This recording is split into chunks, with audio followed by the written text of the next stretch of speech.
He had $15 million, 3 months to live, and no one to leave it to.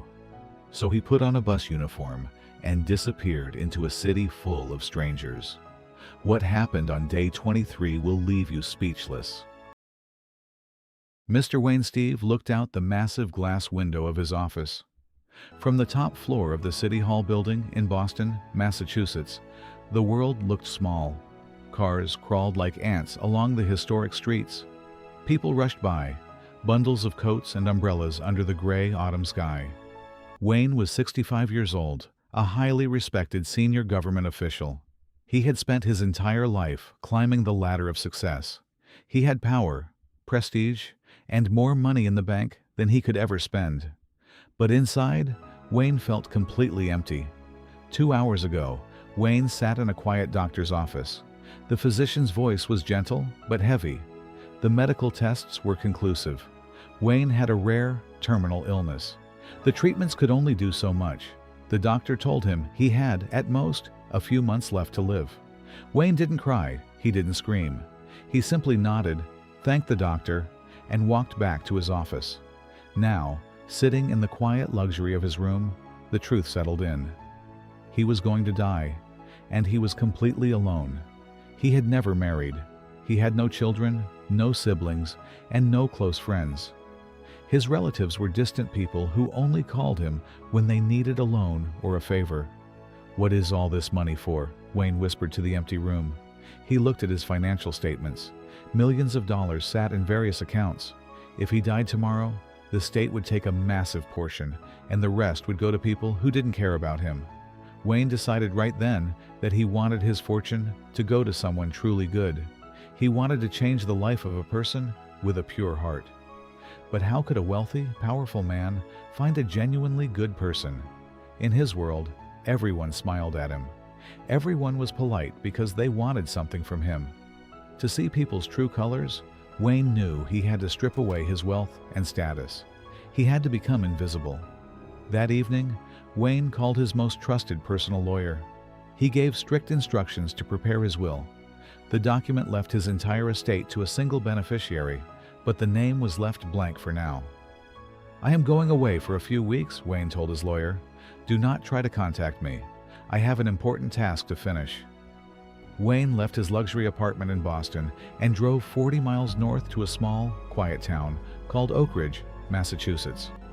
Oak Ridge was a working-class town with old brick factories, modest houses, and hard-working people. It was a place where life was tough, and nobody knew the face of a high-ranking Boston government official. In Oak Ridge, Wayne rented a tiny, damp room in a cheap motel. He bought old, faded clothes from a thrift store, a worn-out jacket, scuffed shoes, and a simple cap. He stopped shaving, letting a rough, gray beard grow on his face. Finally, using a false name and his knowledge of city transit systems, he applied for a job as a bus conductor for the local regional transit line. Because the town was short on workers, Wayne was hired immediately. The wealthy executive was gone. In his place stood an old, tired man working a grueling job for minimum wage.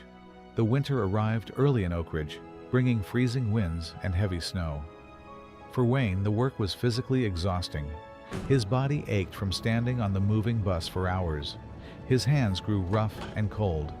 But the physical pain was nothing compared to the emotional pain of how people treated him. As a wealthy official, Wayne was used to doors being open for him. Now, as a poor bus conductor in a faded uniform, he became invisible, or worse, a target for people's frustration. Passengers pushed past him without a word. Some yelled at him when the bus was delayed by the snow. Young men laughed at his old shoes, and hurried commuters shoved their fares into his hand with disgust. He noticed that when people thought someone was beneath them, they lost all their manners. Wayne kept his head down, watched, and waited. He wondered if true kindness even existed anymore. On a freezing Tuesday afternoon, the bus was packed with passengers returning from work. The roads were icy, and the mood inside the bus was tense. Wayne stood near the coin box, helping passengers step inside out of the freezing wind. At a stop near the local community college, a 35-year-old woman stepped onto the bus. Her name was Hannah. Hannah was a widow. 3 years ago, her husband had passed away after a long battle with cancer, leaving her with massive medical debts and a young daughter to raise alone. Hannah worked 2 jobs, one as a daycare assistant in the morning and another cleaning offices at night. Her face looked tired, and her coat was thin against the bitter Massachusetts wind. Yet, despite the heavy burden she carried, her eyes were gentle and kind. Hannah dropped her coins into the box and looked at Wayne.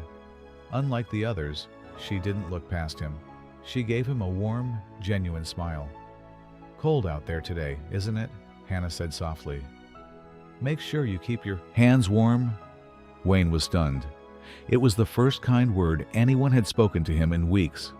"Thank you, ma'am," he replied, his voice a bit rusty. "Have a safe ride?" Hannah moved down the aisle and took a seat near the middle of the bus.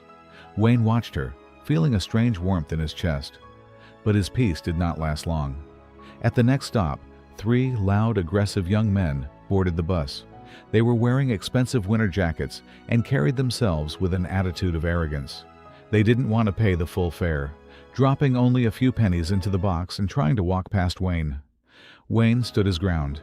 "Excuse me, gentlemen," he said calmly but firmly. "The fare is $2 each. You are short." The leader of the group, a tall man with a cruel smile, turned around. He looked Wayne up and down, noticing his old jacket and gray beard. "Get out of our way, old man," the leader sneered. "We don't have time for this. Just do your job and keep your mouth shut." "I am doing my job," Wayne said quietly. "Please pay the fare, or you will have to step off the bus." The young men stepped closer, trying to intimidate him. The other passengers immediately turned away. Some looked at their phones, while others stared out the window. Nobody wanted to get involved. Nobody cared about an old, poor bus conductor. "Look at you," the leader laughed loudly, making sure the whole bus could hear. "You're 60-something years old and you're still collecting coins on a miserable bus. You're a total failure. If you had any brains, you wouldn't be begging us for change. Move aside before we move you ourselves." Wayne felt a deep sting of humiliation. He could easily call the transit police or reveal who he really was, but he wanted to see if anyone in this crowded bus would care. The silence from the passengers was deafening. Suddenly, a clear, angry voice broke through the silence. "That is enough." Hannah stood up from her seat. She walked down the aisle, her eyes flashing with determination. She stood right between Wayne and the 3 young men. "How dare you speak to him like that?" Hannah said, her voice shaking with emotion but full of strength. "He is an elder, and he is working hard to earn a living. He has dignity, which is something you clearly know nothing about." The leader laughed nervously, looking around. "Hey lady, mind your own business. We're just having some fun with the old loser." "He is not a loser," Hannah snapped. "He is a human being who deserves respect. You are mocking his age and his job because you think you are better than him. You should be ashamed of yourselves." Hannah reached into her small purse. She pulled out a $5 bill, money that Wayne knew, from her appearance, she probably needed for her own family. She slapped the bill onto the coin box. "Here is the rest of their fare," Hannah said proudly. "Now go sit down and leave this man alone, or I will call the police myself." The young men, embarrassed by being confronted so publicly by a woman, grabbed their tickets, muttered curses, and hurried to the back of the bus. The bus became quiet again. Hannah turned to Wayne. Her expression instantly changed, from anger to deep empathy. She saw that Wayne's hands were shaking slightly, not from fear, but from the overwhelming emotion of the moment. "Are you okay, sir?" she asked gently, placing a hand on his arm. "Please don't listen to them. Your work is honorable, and you are a good man." Wayne looked into Hannah's eyes. Wayne smiled, and for the first time in months, a tear rolled down his cheek. "Thank you," he whispered. "You have no idea how much your words mean to me." The next day, Hannah was walking home from her morning job at the daycare. The snow was falling softly on the streets of Oak Ridge. As she turned the corner near her modest apartment building, she noticed a large, luxurious black sedan parked by the curb. It looked completely out of place in her working-class neighborhood. As she approached her building, a man stepped out of the back seat of the car. He was dressed in a perfectly tailored wool coat, expensive leather shoes, and was neatly shaved.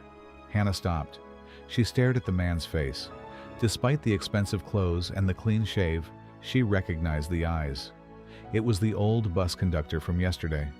"Sir?" Hannah asked, completely confused. What is going on? Where is your uniform?" Wayne smiled warmly.